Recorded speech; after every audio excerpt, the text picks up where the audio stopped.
Still rolling. I am still rolling. I'm over here. Forgot the camera was on.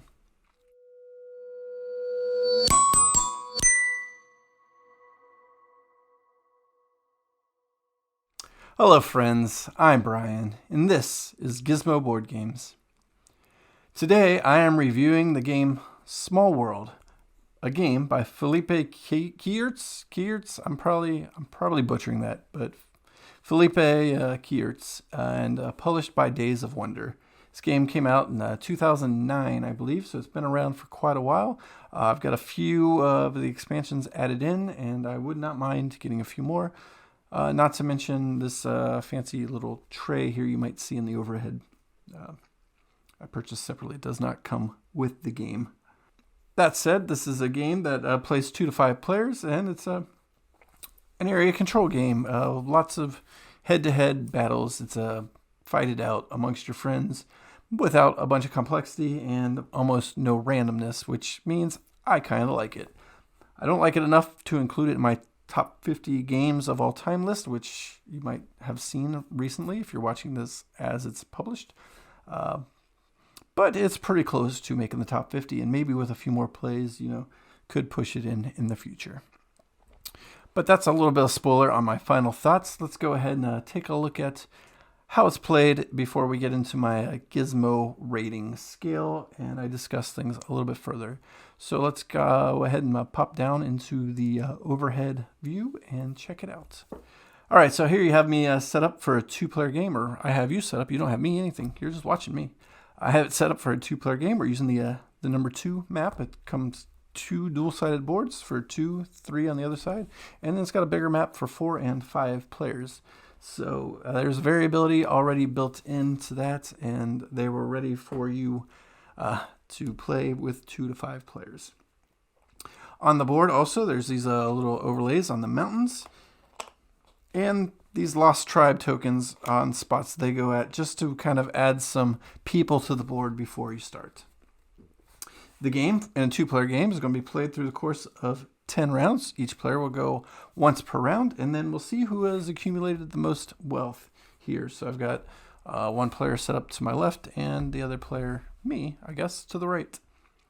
And I'll go ahead and let this player be the first player. And the first thing you're going to do before you start your first turn is you're going to draft a set of races and abilities. They're all laid out. There's going to be 6 of them laid out, kind of building from the discard stack. And there's even more than the ones I have here. There's a whole other stack that I could have shuffled in, but I'm not going to go through them all just for the benefit of this little playthrough, so there's no point pulling them out. But this stack would be twice as high. So you're just going to lay them out after you shuffle them up. Boom, boom, boom, boom, boom. So that way you can draft from any one of the 6 showing races and abilities. So there's a bunch of variability just depending on how these shake out from game to game. So the first thing you're going to do, you start with 5 money, and you're going to decide what to draft as your starting race.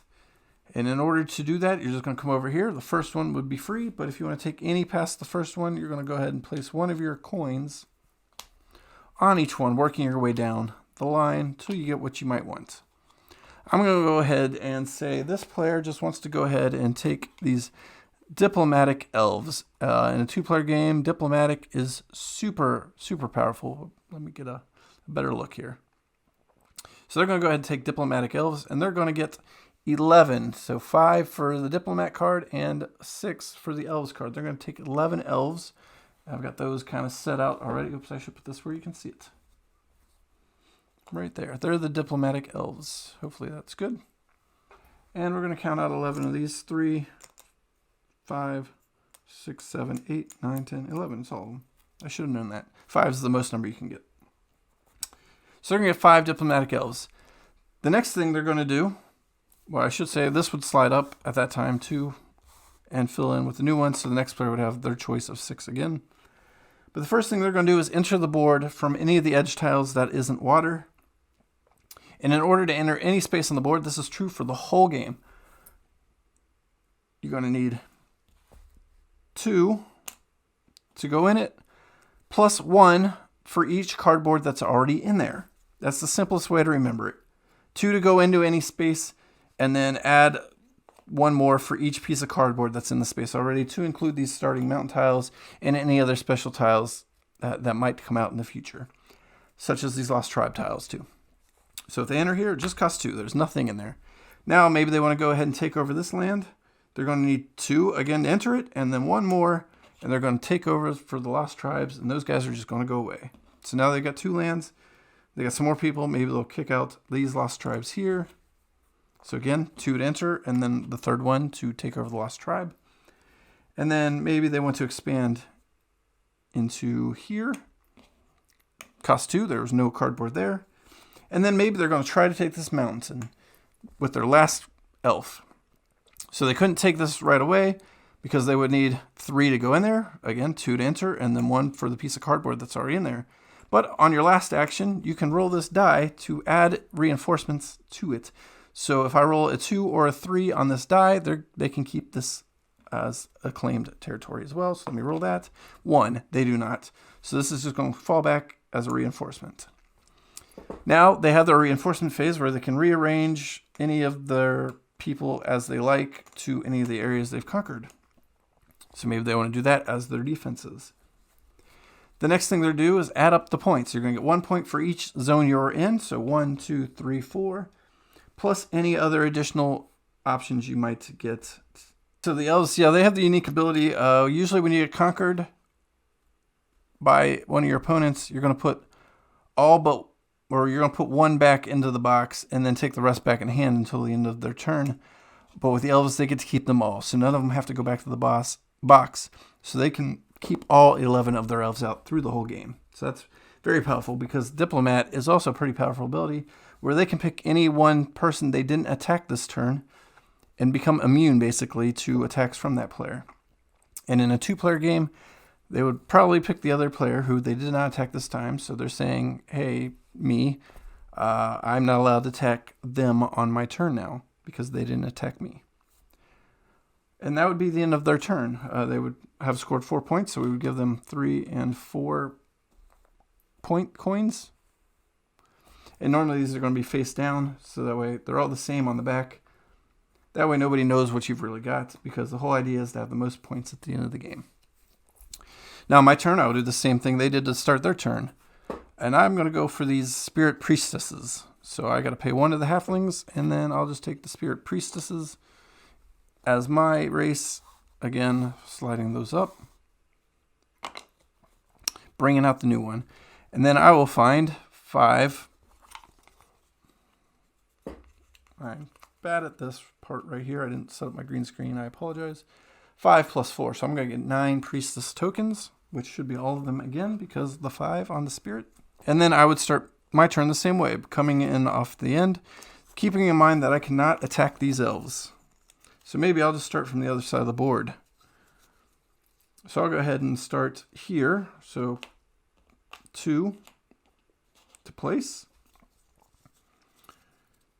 And this one should have had a starting guy on it as well. All right. So 3 to move into here. And that one would get discarded. And then 3 to move into here. And then I will also try to take this mountain with my 1. I needed 2 or higher. I did not get it, so I also don't move. And then I'll set up my reinforcements and gain 1, 2, 3 points, plus no additional points. 3 points to me. And that would be the end of round 1. In round 2, first thing you do is decide how many your people you're going to take back. So they can leave 1 behind, or they could have taken them all back. But you want to leave 1 on the board so you don't have to go by the re-entry rules again.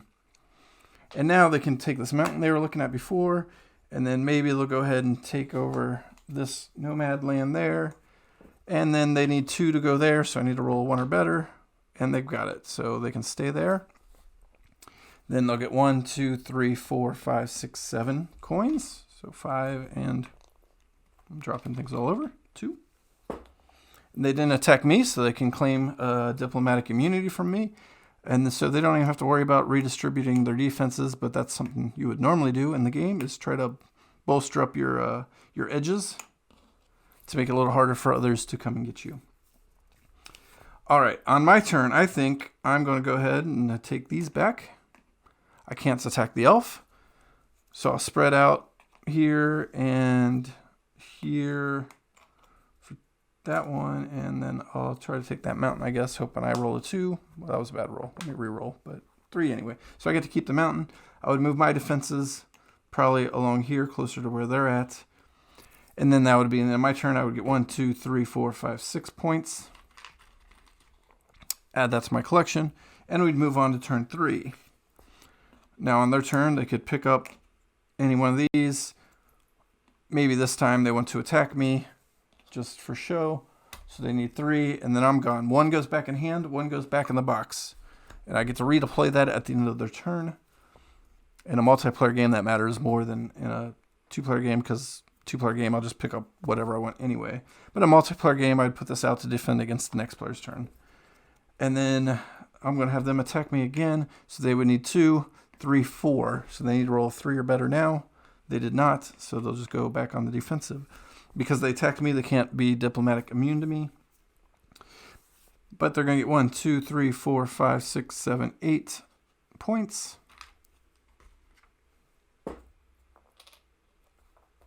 And then it would be my turn.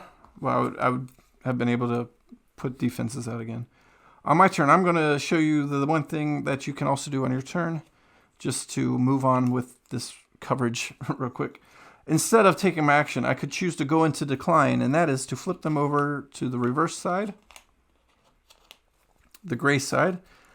They're still one of my races, but now they're in decline, so I'm going to flip over these tokens as well.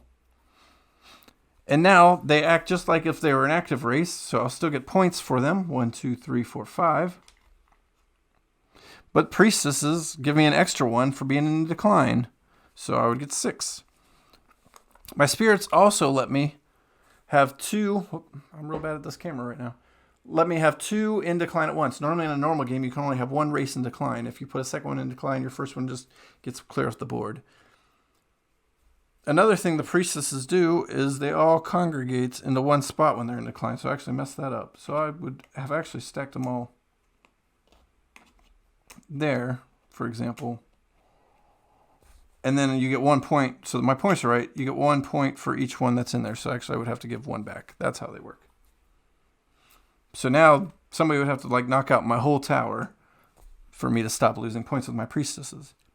And then this player would go. Let's pretend they're spitting out more and getting their points for that. Oh, that would have been 4. And then on my next turn, I would do like I started the game with, and I would go ahead and look for, the next one I want. Maybe I want some ghouls now. I would get the tokens, and then I would enter the board again like usual. But now I would be scoring for my ghouls and for my priestesses. Sorry about bumping the mic if that made a sound. You continue doing that as people come and go and clear, cover the board as the game goes on until the end of the last round. At the end of the last round, you'll add up the points that you've accumulated and see who is the winner. And that is how you play Small World. In a nutshell, I played about half of a 2-player game just now for you. So once it gets rolling, it doesn't take too long. Let's get into my thoughts. All right, let's get into my thoughts on Small World. Starting with G, the gameplay. As you've seen here in the little quick playthrough, that the gameplay is not hard at all. You're counting pieces of cardboard and then adding 2 to go in a zone. And you're trying to take over area control and score points based on where you are and the bonuses on the races and the abilities. And that's where some of the complexity is going to come from with the gameplay, is just learning how every race and every ability operates. That's going to slow down every game as a new pairing comes out and people are deciding what they may or may not want. And so that's where all the complexity is. It's just learning how each thing's going to operate in each game. And those are going to be so different from game to game just based on the sheer, again, I've got a couple expansions here, just the sheer number of races and class, I think they are, abilities, whatever, that can come out. So that's going to slow the game down while you learn what's at play. But once you've kind of got it rolling, it's not too bad, until somebody changes something up again. It's not hard to play. It's very easy to play, but a good amount of complexity and the variability, like trying to figure out who to go after now based on how the board's looking, and coming to that decision about when the best time to go in decline is, because no matter what, you're not going to want to keep the same race on the board. You're just going to be able to score more points by having 2 races on the board instead of 1 for as long as you can, because for every area you control, whether you've got an active race or a race in decline, you're going to score those points. So the more you can spread out, the more you're going to be able to score as the game goes on. So it's really about timing the right time to go in decline and the right next combo to get. So I think it's fun. It's my family enjoyed it. My daughter, plays this. My mom played it. And everybody's, once they got rolling and figure out what their combo is, they've been able to play it without much trouble. And so I think that makes it the gameplay very, very easy, very good, and the variability of it just makes it. We'll get to this later, but very replayable too. And this is a game when I first got, I didn't like it that much, but once I played it some more and really started to realize how easy, but how much depth there is to it, despite it being so easy, I've enjoyed it, and I think it's a nice family weight game for those of you who really like to butt heads and fight over area control. The ingredients. I've got, ignoring my upgraded wooden case that I used to hold it. Everything's pretty solid cardboard. The art it's okay. It's not bad. I enjoy it. It's very cartoony, but it covers a lot of different races and classes and ability, and everything pretty much makes sense. It does what it needs to do as far as the art goes. The cardboard, is a decent thickness, and it does the job. I wouldn't mind getting, I don't know if they exist, but some metal coins would be pretty cool to have, I think, especially if we played a bunch and they start getting some wear and tear on the coins. And the card, the dual-sided, they're various colors of the races, so that makes them a little easier to find, but still got to kind of dig them out. And they've each got their own little icon if you're colorblind or whatever. So you can just look at the icon that each one is and look for it that way too, if that's easier for you to look for the icon in the corner. And yeah, so the ingredients are fair. They're fair ingredients, not too bad.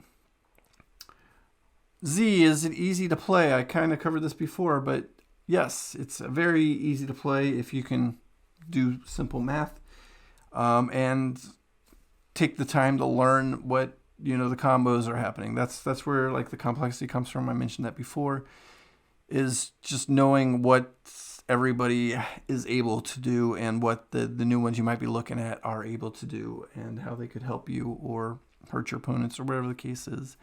So that's where a lot of the complexity is going to come from, is just figuring out how to interpret every single race and ability, and reading the various aids to help you out. Other than that, it's very easy to play. Lay down cardboard and remove cardboard. Get points. More of it. The M. At first, no. When I first played, like I said, I was not a fan of it. But now, yes, more of it. I bought more expansions for it. I just love the variability. There's so many different combos that can be had in this game. It plays well at every player count because the boards are different. So it's always going to be a tight fight, whether it's 2 or 5 players. You're going to have just the right amount of space to spread out a little bit in the early part, and then really clash head to head as the board gets covered, and just the wealth of depth of combos and possibilities. And yeah, I'm sure it's not the best balanced game. I'm sure there are some combos that can totally run away with the game, and that's fine, because I think there's enough variability that if you see that every once in a while, so what? You're still gonna have fun playing, and you're not gonna see it again for a while, I'm sure.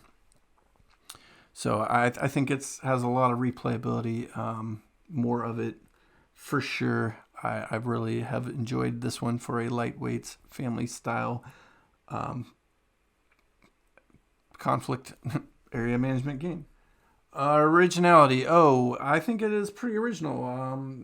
It's like I said, came out in 2009, and it is a unique take on kind of the Dungeons and Dragons or World of Warcraft or what have you feel of, different races and abilities, exploring a map and trying to win battles with just the simplicity of the tokens, just the wealth of variety.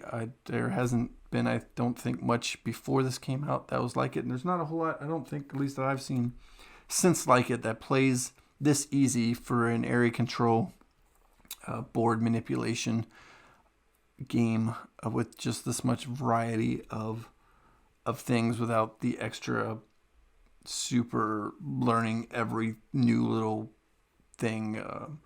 The randomization is just the right amount for me.